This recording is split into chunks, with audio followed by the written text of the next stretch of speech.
Hello, greetings and welcome to College Planning with the National Alliance for the Advancement of Haitian Professionals.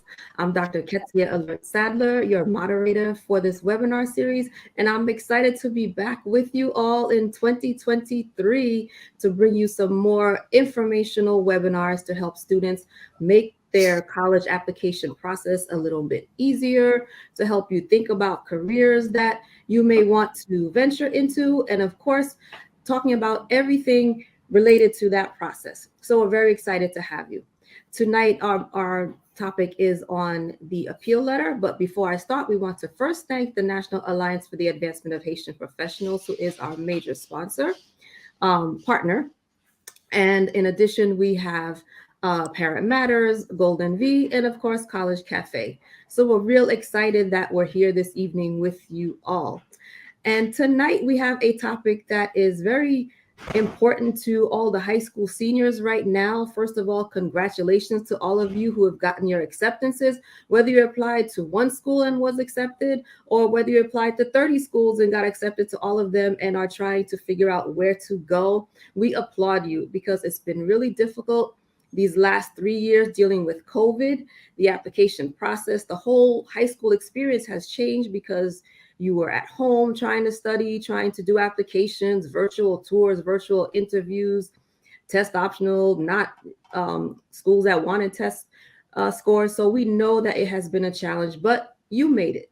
And so tonight we're going to help you, especially those who are trying to figure out how to get more money for that education at the school where you'd like to attend. So I'm very excited to have Mr. Jorge Sousa III this evening, who hails from St. Augustine University. And so Mr. Sousa is the Associate Vice President of Enrollment Management and Student Success at St. Augustine's, which is in Raleigh, North Carolina. He's a native of Panama City, Panama, and a graduate of Fort Knox High School in Fort Knox, Kentucky.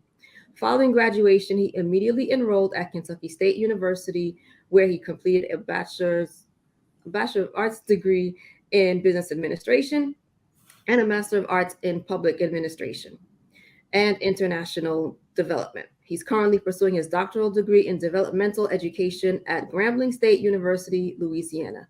Throughout the last 20 plus years working in higher education, he's worked in various positions in enrollment management and institutional advancement and development in Kentucky, Georgia, North Carolina, and Louisiana.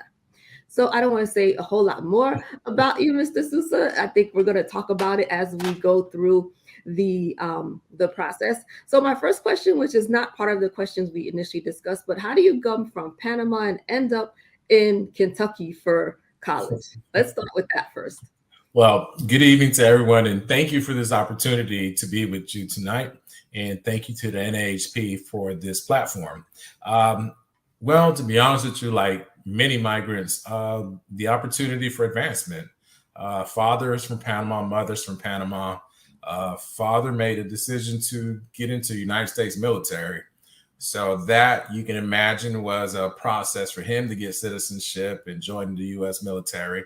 And several years later, I had the opportunity to come to the United States. And of all places, I moved to Kentucky and stayed in school there and went to college after I graduated and have not looked back since. Okay. All right. I know that's similar to my story in that I'm from Haiti and my parents came to this country and we lived in New Jersey and they were not about that commuter life. So I went to school across the Hudson River in Manhattan. So yes, this country is great for opportunities for immigrants if you want the education. And these days we're finding that there are even more opportunities for us if you want to do it. So thank you again for coming. And I'm thankful to the NAAHP for connecting us, because had I not gone to the conference in November, I wouldn't have met you. So I'm thankful for them to make that connection and expand my territory as I try to do my work with College Cafe, helping students realize their dreams and do it affordably. Absolutely. So let's start with St. Augustine. Let's talk about some of the highlights that would make St. Augustine a good fit for some students. What would you want a student to hear about and make them say, okay, I have to go visit or I have to enroll at that university? Absolutely. I'd love to tell you about it. Well, St. Augustine's University is 165 years old. We are the second oldest HBCU in the South. So our university itself is in the city of Raleigh. City of Raleigh is ranked in the top 10 places to live in the United States consecutively, probably for the last 10 years in Forbes.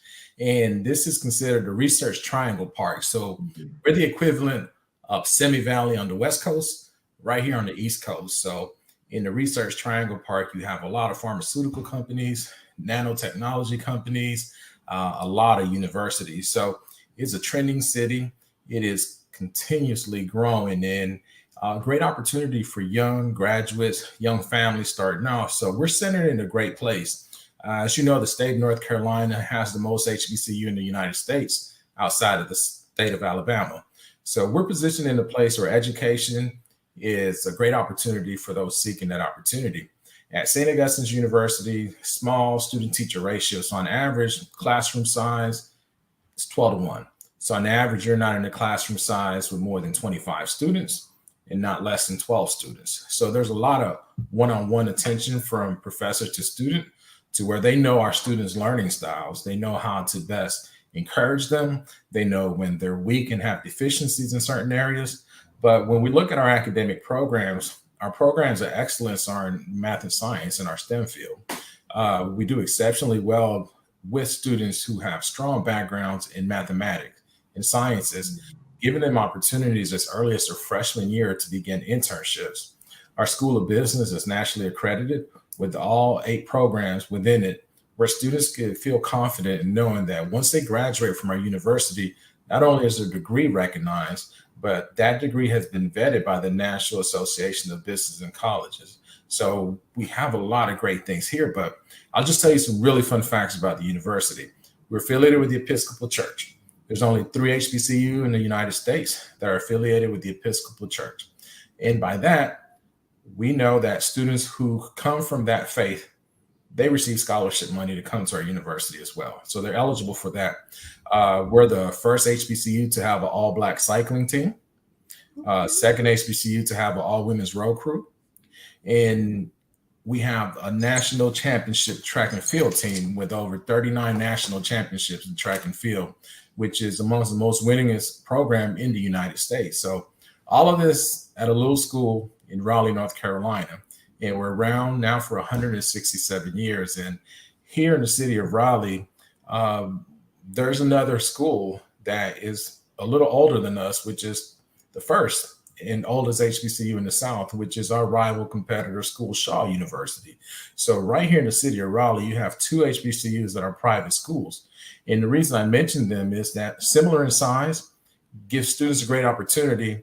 But as private colleges are oftentimes looking at how do we change the diversity of our campus, we're always looking at international students. International students come with a wealth of experience. They're accelerated in some of their academic areas, such as math and sciences. So your question would be, well, why would an international student, how could they fit here? And the reason that we know this to be true is we have some exemplary students who've gone here, graduated, and are doing exceptionally well in today's workforce. Well, that is definitely a lot of interesting information. And one of the last things you said that piqued my interest was the track information, because I know a few people whose children are beginning with track, doing whether it's AAU. So I would definitely want to let them know about that.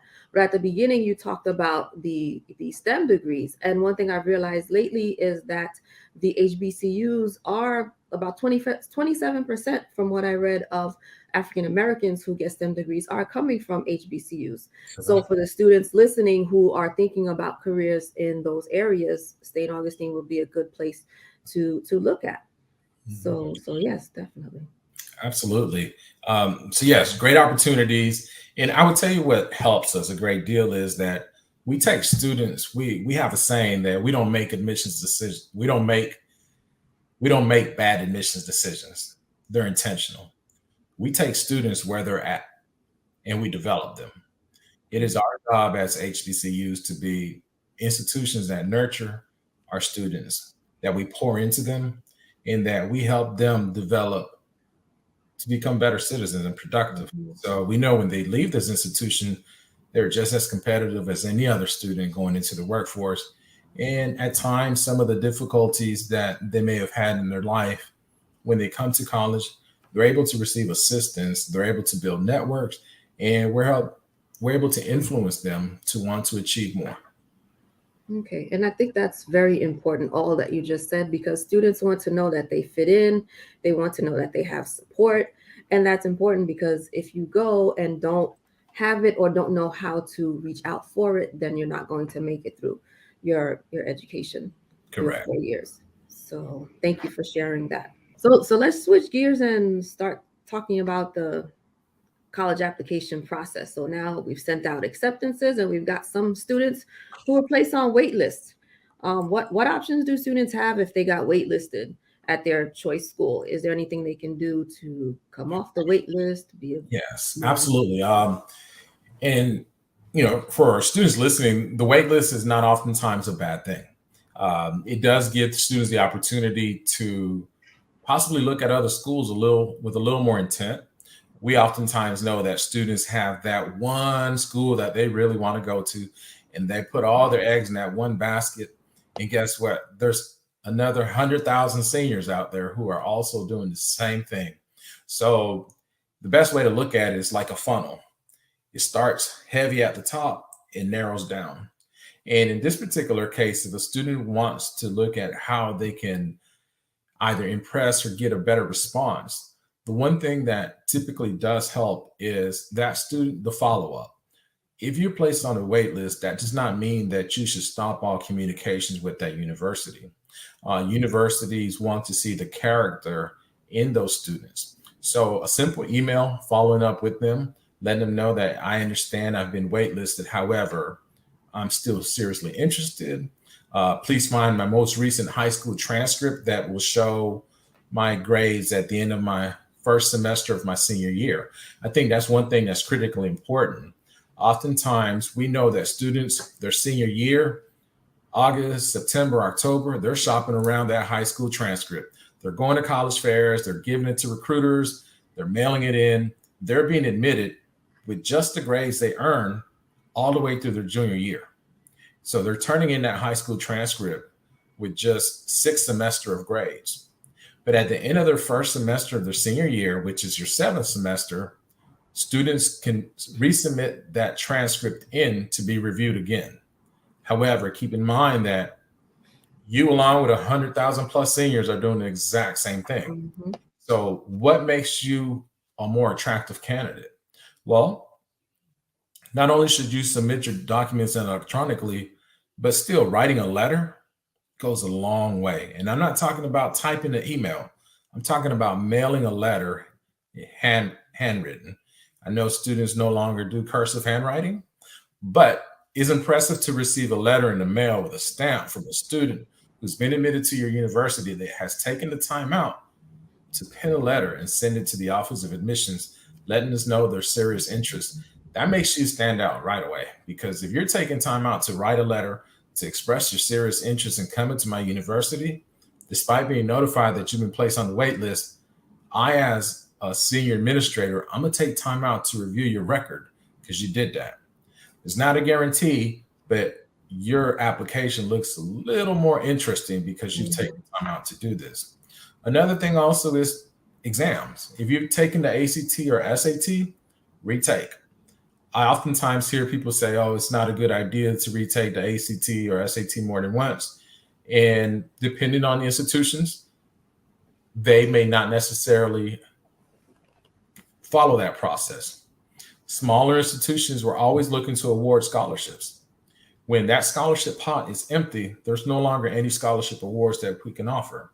However, once again, when you're in competition with a larger group of students, if you can increase your test scores, that makes you a more viable candidate as well.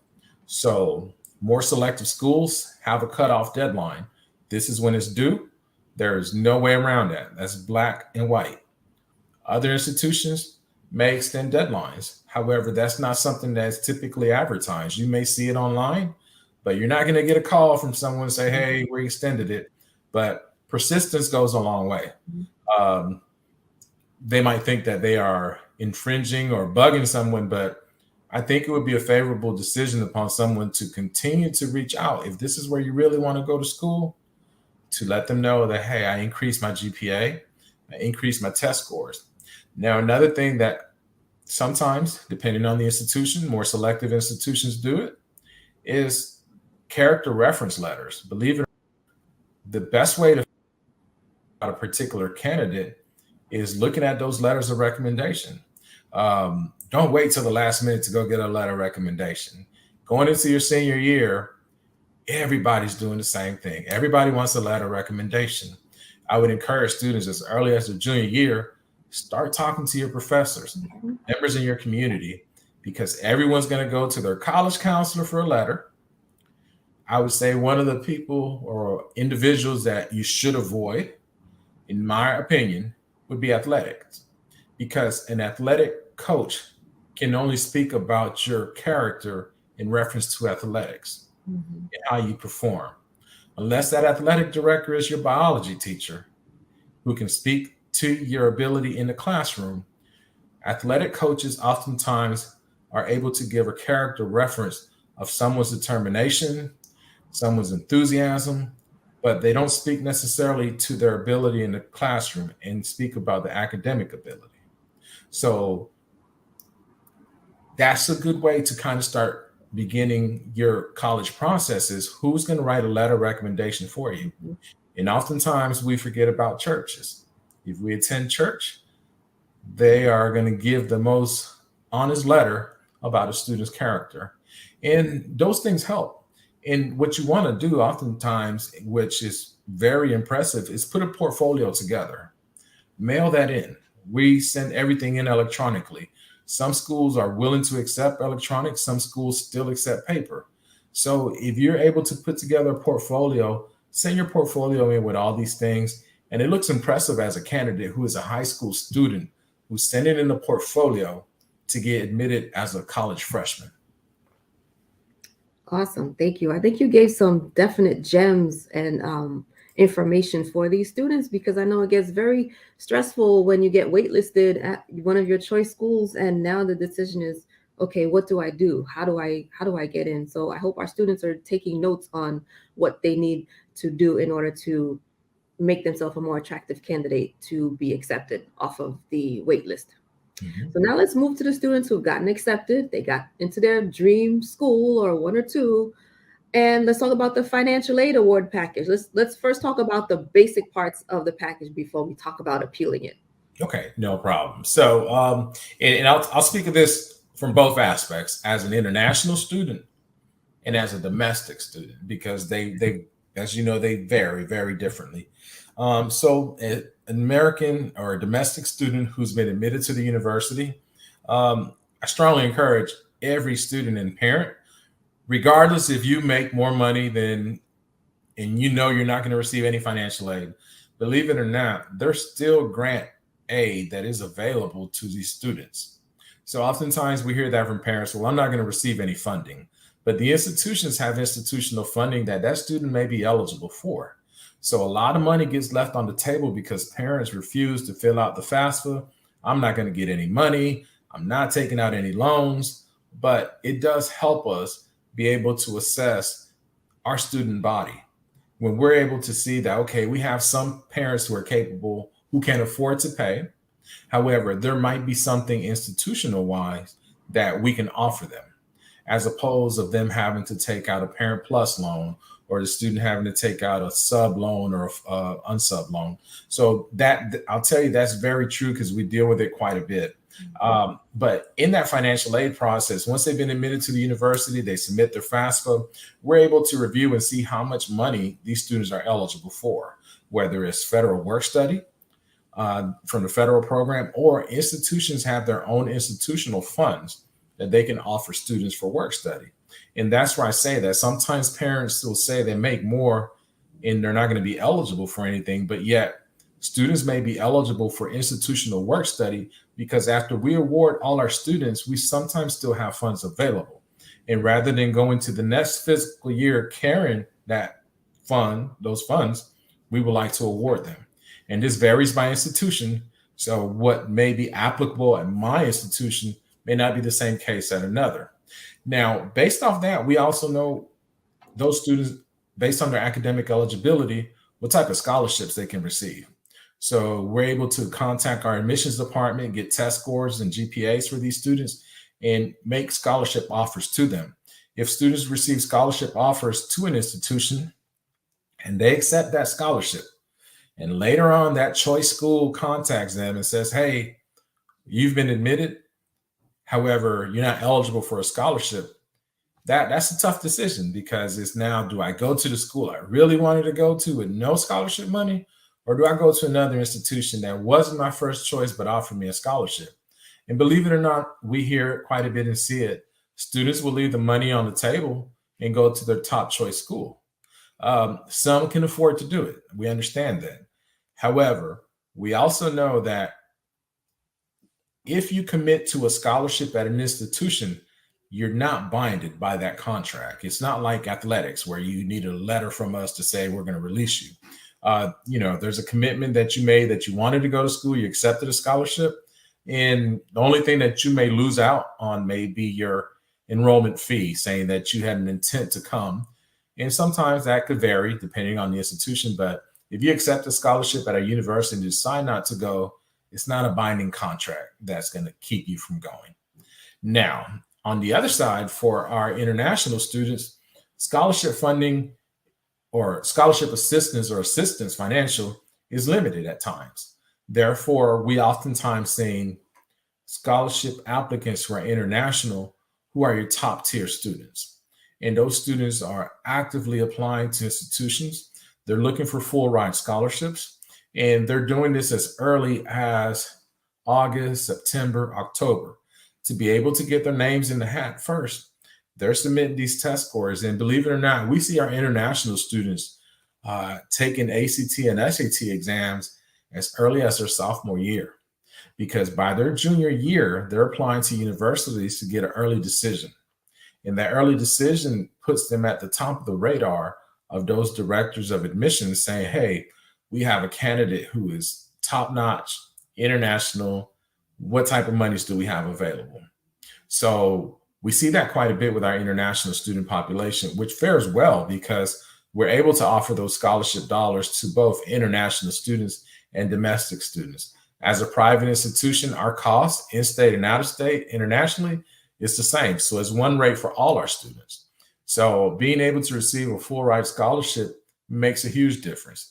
At our institution, we're reviewing students not only with our institutional funds, but also external scholarship dollars that they're eligible for. So we do a very good job in reviewing the scholarships that are available, not only for our domestic students, but our international students, so they can be just have the same opportunities to finance their education. Well, I know I definitely, when I do my workshops, webinars with College Cafe, always tell parents, first of all, regardless as to how much money you think you make or what you will not receive, always fill out FAFSA, always fill out CSS if it's required for that school. Let the school tell you no. Let them tell you that you do not qualify for anything. Because on the flip side, they might offer you $1,000 or two or more. And then the part of that is with my younger son, especially, who graduated from Cornell University. I remember his either his sophomore or junior year, we got an email from financial aid saying that they had changed, or there was a change to his package, whatever. And I started getting nervous saying, what happened? Are they taking funding away? But they actually had awarded him, I believe it was like either $1,000 or $1,500. So like you said, they probably had funding that needed to get used up. They had all our financial aid information, and they were able to award it to him, which was quite helpful with our out of pocket. So we were thankful for that. And so the piece that you mentioned that students may not realize is that here in the US, you're not just competing with domestic students, you've got the international ones. And I did not realize that they start that early with sending out applications. Because when you think about it, you hear a deadline of November 1st for early decision, but there's no deadline as to how early you can send in that application. Right. So that's another thing for students to keep in mind, with our upcoming students who are juniors listening to the webinar right now, that some people are sending in their applications way before the deadlines. Absolutely. So, Absolutely. And you know, one of the things every college does, and I'll say it like this, everybody receives credit card offers at their home. We get them all the time. And the best way that I describe to students how the admissions process works is that we buy student names. It's not a secret. When a student takes the ACT or SAT, I can go by that student's name. I can look for a Black male, Black female who lives in northern part of the United States that has a GPA ranging from a 3.3 to a 4.0, that may have between a 19 to a 22 on the ACT. And I can buy as many of them as I want. And then I can send them information to their homes, and they've never heard about my school. Same way we receive credit card offers because they're able to look our information up and send us information. So that's the one thing that I know that many of our students oftentimes don't understand, is that this is it's a marketing game for all of us. We want to get in front of your screens on your phones. We want to get inside your mailbox. We want to get in your DMs. We want to get in your Twitter account, Instagram, whatever it is. But this is how we learn about those students. And once those students take the ACT and SATs, even the pre-ACT, we learn about them and they learn about us. I did not know there was a pre-ACT, just like I guess the PSAT. Correct. So who's taking that one? This is kind of an aside point, but related. So how do you take that? Because most students are taking the PSAT as juniors and even as sophomores. So who's telling students to take that pre-ACT? Well, and it varies by region. So here in this area, it's heavy SAT. In the South where I was at, in one particular area, they did ACTs. So now a lot of those, like you said, they're doing away with them. Now it's more focused on just go ahead and take the SAT. But that was that preparation for those students to kind of become aware and familiar with what is out there for the actual exam that they have to take. But now more and more they're getting away from it, and they're actually encouraging students to go ahead and take the actual exam. So that's where we do hear oftentimes students say, well, I don't want to continue to take it because it does show how many times you take the exam, but it also shows how you're improving. Mm-hmm. Right. And especially with the SAT, with the option to submit, or how they stack the scores, you taking the top one from each part to give you a score. That's quite helpful. Correct. But when you mentioned the buying of names, I know that definitely happened to my younger son, because he did pretty okay. I don't remember exact scores on the PSAT, and all of a sudden we were flooded with information. And with Cornell, the Bergen County Alumni Association invited him up to visit the school. He was set that he was going to attend Syracuse, where his brother had attended, but Cornell offered him the opportunity to go up there and visit overnight, and he fell in love with it and scored enough and did well in it, and sent an application in early as well. We didn't do early decision, but all of his applications, like his brothers, were submitted by the middle of November. So I always say that getting it in early was probably what prompted him to get that acceptance to Cornell that year, because on paper he was definitely a strong African-American male student. Mm-hmm. So I always encourage students, be early with the applications. Definitely be early. Okay, so we've talked about the financial aid award letter. Students have gotten their award. And so now what happens if your dream school is not giving you enough money? How can you appeal that process? What is the process to appeal the package? Okay, so depending on the institutions, in some institutions, they'll do their first round of awarding based on what the EFC, that expected family contribution, on the FAFSA states that they're eligible for. They're going to do their first round of awarding, and they're going to award all students. If a student feels as though that this scholarship award or this awarding fund or the amount of money they've received is not sufficient, I would definitely encourage the parent to be a part of this. Many times our students are doing this alone, and our minority students especially are going through this process on their own, and they're not as well as informed. They may have their high school guidance counselor or high school college counselor assisting them with the process, but universities are not going to speak to that college counselor about a family's financial position for aid a student may be receiving. I can tell you for our school, we review our students' awards again in the summer. So with the FAFSA, it opens up in October. It opened up October 1, and students could begin submitting their FAFSA to the institutions that they're interested in enrolling in. Once the university begins processing those student financial aid applications and giving awards to those students, we're going to award every student who's applied to the university and has been admitted. If that student feels as though they had not, or the parent feels as though they have not received adequate funding, in our particular case, we always are willing to sit down and speak with that parent to see perhaps what they may also be eligible for. Many times we know the word the parents hate to hear is a Parent Plus loan, but it is an opportunity to receive additional funding. But also, we also learn that there are parents who are alums of the institution, they're alumni. The alumni organizations do have funds available for active alums that can help reduce the cost significantly of students. I'll give you, for example, our institution, active alumni members receive $8,945 off their students' tuition. So that's a nice piece of change for a parent who may have not been active with the organization, but now that they've sat down and spoken with the university, find out about this opportunity. Another thing that our institution also does is we work very closely with our Office of Institutional Advancement and Development. There's a lot of external foundations that help support scholarship costs at the universities. And sometimes we're able to sit down and have the conversation with parents and students, and we find out that perhaps there's matching contributions from their organizations that can help scholarships at our institution.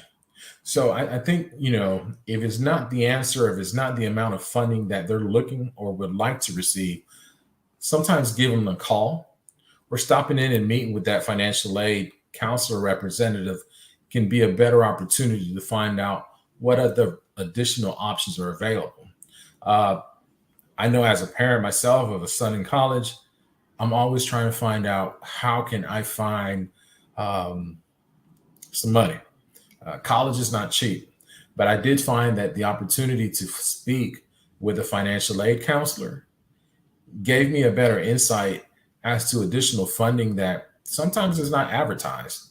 And it's the person that calls in that's a little inquisitive, that's asking about other opportunities that may be available, that oftentimes gets a little more information than just what's on black and white on paper. Yes, I definitely always encourage people to make phone calls because sometimes you get more information and have that more personal touch. But sometimes some people talk about how the schools are just not cooperative. No one answers the phone. They don't get responses to emails. So that gets a little frustrating. What would you say to that if someone said, they're not responding to me? What do I do? I would say everybody has a supervisor. And believe it or not, this is not exclusive to any particular institution where sometimes you don't get someone to answer that call. And it's very frustrating and it shows poor customer service. I'll tell you that we're no exception. Universities deal with a large volume of calls on a day-to-day basis. But I would say do the following. I would always say start off with an email. I would email the general department first. Everybody has a financial aid at whatever, or ours would be financial aid at St. Augustine's University. That goes to every member on that team. I would then go ahead and follow up and go to the university's webpage and find out who the director of that department is and send them a direct email. That director has a supervisor, and that supervisor has a supervisor as well. Because at this point, if you're not getting a response via email and you have been unsuccessful in making telephone calls, I'd hate to say it, but the associate vice presidents for every division have direct contact to the president. And nobody ever wants to get a call from the president's office in regards to them not answering the telephone. Now, that's the extreme. However, I promise you'll get a call back. Mm-hmm. That definitely, that chain of command definitely works.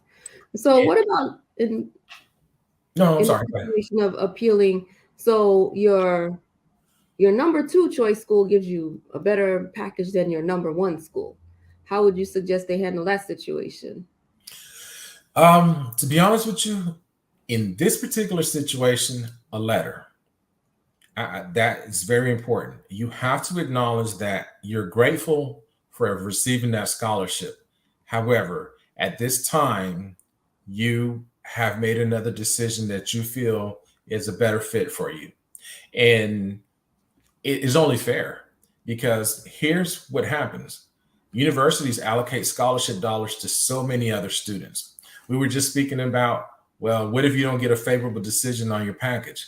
Well, if student A received a scholarship to attend a university and they decide they don't want to come, they don't tell us. Well, that money's still allocated to that particular student. It's only fair that you notify this institution that you are no longer interested in attending. Therefore, that those funds can be released and redistributed to other students. So, writing a letter to the Office of Financial Aid and Admissions, letting them know that you don't plan on attending, does open up that opportunity for other students to receive funding. And also is a favorable look on that student should you ever decide that you want to come back or you want to attend that university at some other point in time. You already have an application on file. We have your documents, and we have a letter showing that you had an intent on coming.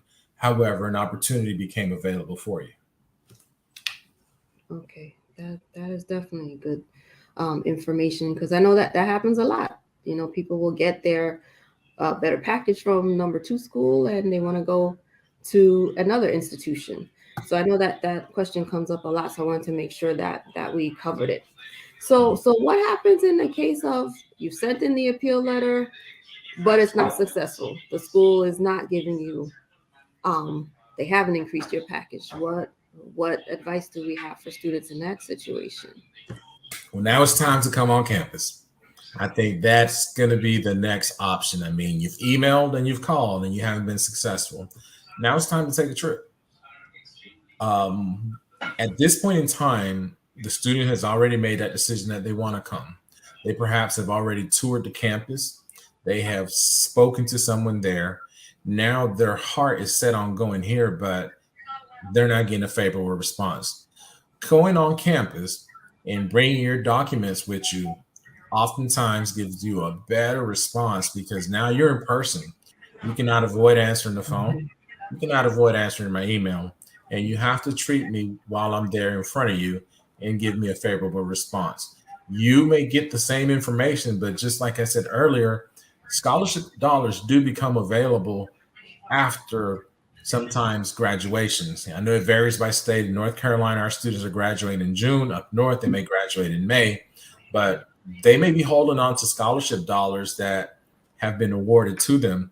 However, other offers are made to them, and they may decide to relinquish that scholarship offer and go elsewhere. So going in, sitting down with them, asking them, hey, have any students declined or rescinded their scholarship offers that I may be eligible for? And especially if you have a good GPA and test scores, we want those type of students. So we will find money. A university that wants a quality student will speak with their Office of Development and Alumni Affairs. Sometimes the department majors have scholarship funding. Mm-hmm. So going on campus sometimes offers a better opportunity to find different opportunities available. Okay, I think that was a question someone had in the chat, so I'm glad we went to it, because I think people sometimes don't realize that the college visit is so important. Actually, coming on campus, even after you've done the visits when you were touring the schools, is so much more important because you get more information. Now you're an accepted student, so it makes a lot more sense to come now when you're saying, okay, this is the place that I want to attend. So I think we've covered all the questions that we had with the appeal process. Do you have any more information, Mr. Sousa, that you'd like to share with our students, parents? Yeah, I would say for parents especially, I think that the one thing that we have seen because of the pandemic, if I can paint this picture for any student who is about to go to college this upcoming year, if we think about that particular student, that student has spent 2 years online and has spent 2 years in the classroom. The previous class that started this fall spent 2 years online and 1 year in the classroom. And we've heard it from several places that online learning was not a great experience for our students. I would definitely encourage any student who has the opportunity to go to college on campus to take classes face to face. The delivery method is far more engaging. Student and professors have a great interaction because COVID has shown us a lot. It made us prepare. It has us here speaking virtually from different states where oftentimes we'd have had to resort to doing this face to face. This opens up a great opportunity for parents nationwide and internationally to log in and hear conversations like this. But for the parents, the face to face is important. That conversation with a university administrator face to face is far more effective than an email or a telephone call because the sincerity of a one on one conversation opens up an opportunity for maybe additional opportunities that perhaps would not be received via email or a telephone call. Okay, thank you for that information. So there's a question asking if you should include your current transcript with your appeal letter. Yes, that's not a bad idea because what you want to keep in mind is that if you submitted your transcript in August, September, October, November, it only had your grades up to the end of your junior year. If your high school does provide transcripts at the end of your midterm, it'll show how you're faring. That's a good indicator for the admissions department to be able to kind of look at where you're currently at. And some admissions department can kind of determine where that student will finish up at. We can kind of gauge if this student is on track to increase their GPA or if that student is going to stagnate or if that GPA may drop. So yes, to answer that question, it does give you a better opportunity to update your academic profile in the admissions department. Okay.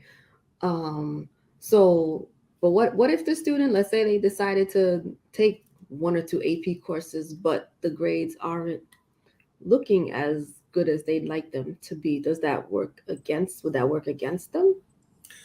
To be honest with you, depending on the institution, more selective institutions may review that a little differently. Well, we use my university, for example. When students are submitting into us their AP scores or the AP test scores, we're taking a look at the transcript and we're seeing the trajectory this student is on. If they've been an AP student all 4 years of high school, we know that this student is going to finish off their year, perhaps passing all of their classes because we've seen what the track record has been. Mm-hmm. However, this is where those those letters from high school guidance counselors, professors, they can speak to that. AP professor who is writing your reference letter can say that this is an update to the previous reference letter that I made for Jane, and Jane has been dealing with such and such, and kind of gives us a little more insight. That's a plus for us because we know now that this professor has a vested interest in this particular student. And when the admissions counselor or director receives that, and we're looking at this student who could potentially be in our honors program, and for whatever reason, whatever the setback is at that time, that character reference letter paints a better picture for us to where we won't be so judgmental based on what we're looking at. Gotcha. Okay. So I want to go back to the point you were making regarding alumni parents with mm-hmm. schools. So I guess that goes to say that provided that you had a good experience at your school, that you should remain active. So, and I guess that runs the gamut of whether you're still contributing funding to the school or sitting on some type of board. So, but how do you stay active as an alum if you're living in New Jersey, but you went to school in California besides donating money? Well, every university has some form of alumni involvement. You can participate as an alum in recruitment opportunities. Our universities recruit nationwide and internationally. So, for example, if they attended school in California, now they're living in Washington, D.C., New Jersey, somewhere up north. Reach out to your Office of Alumni Affairs. Let them know that you're interested in giving back. And this is how you can give back. You work in an area high school, you would like to attend a college fair. Universities will be more than happy to send materials out to those alums to set up a table and have their university present in an area that they may not actively be recruiting in. Another way also is many universities have telethons. So they're actively doing telecounseling, is what we call it. And they'll send you a list of students from that region that you can reach out to, you can talk to, you can help them learn more about that university. You can use your own personal experience as a student at that institution. What made you choose that institution? And oftentimes, hearing it from someone who attended that university can have a far better impact on a student than someone who did not or who's not from that area. Also, now when we talk about money, employers oftentimes have matching programs where the employee contributes to a certain fund and that organization contributes to certain organizations. That's another way. So alums can find out if there's such a matching program at their place of employment, and they can designate the funds to go to their particular university. And I would say another particular way is wear your paraphernalia. It makes a big difference to be all the way on the East Coast and you attended school on the West Coast for someone to see a sweatshirt, a t-shirt, a license plate, a bumper sticker to say that this is where I went to school at. Marketing comes in all forms and aspects, so you can be active as an alum in many ways. Well, thanks for sharing that piece. I did that for a bit for my alma mater, Barnard. Attended different college fairs in the area or helped with interviews as well. So that was definitely a good way of helping out with the admissions process at the school. So any other parting words or nuggets of information that we did not discuss yet with our families on the appeal process, financial aid, anything that comes to mind? For international students, and even students here in the U.S. who are non-residents, don't give up on the dream. There are universities out here that are looking for students like you. You can receive scholarship dollars. And I oftentimes have this argument with individuals who think that non-resident students should not receive scholarship dollars. I think if you've put the work in, you're eligible and you should get scholarship dollars. If one university tells you no, try another one. But there is an opportunity for students out there who are non-residents to receive scholarship dollars. And those students who have an athletic ability, your athletic ability can also help fund your university education. So use what you have to get what you need. Right. So the athletes should be looking at the ncaa.org website to get funding. Okay. Absolutely. And making sure that they are eligible to play coming in as a student. I've seen cases recently where we have students who've gone to college and just to find out that they're not eligible to participate because they didn't have enough credits. Wow. So that's a bad look. Very disappointing. Mm-hmm. Very disappointing. Well, I want to thank you, Mr. Sousa, for spending this time with me to share with our families. Like I said, I know there are a few people who are at that point where they're trying to figure out, where am I sending my child? Because I do not have, let's say, $60,000 per year, so $240,000 just sitting waiting to pay for an education. So hopefully all the parents got information that they can share with their student and make it a family affair. So thank you again for joining us. Thank you to the NAAHP for being our lead partner in this program, and to Golden V and Parent Matters and College Cafe as well. And just a reminder that there is a scholarship application out for the National Alliance for the Advancement of Haitian Professionals. If you go onto the website, high school seniors, you can find it. And there it is, the Haitian American Leadership Award. So make sure that you either scan the QR code or go onto the website to find that application. So thank you again, everyone, for joining us. Thank you, Mr. Sousa, and have a great night. We will see you on the next webinar. Take care. Thank you. Take care. You too. Bye-bye. Bye-bye.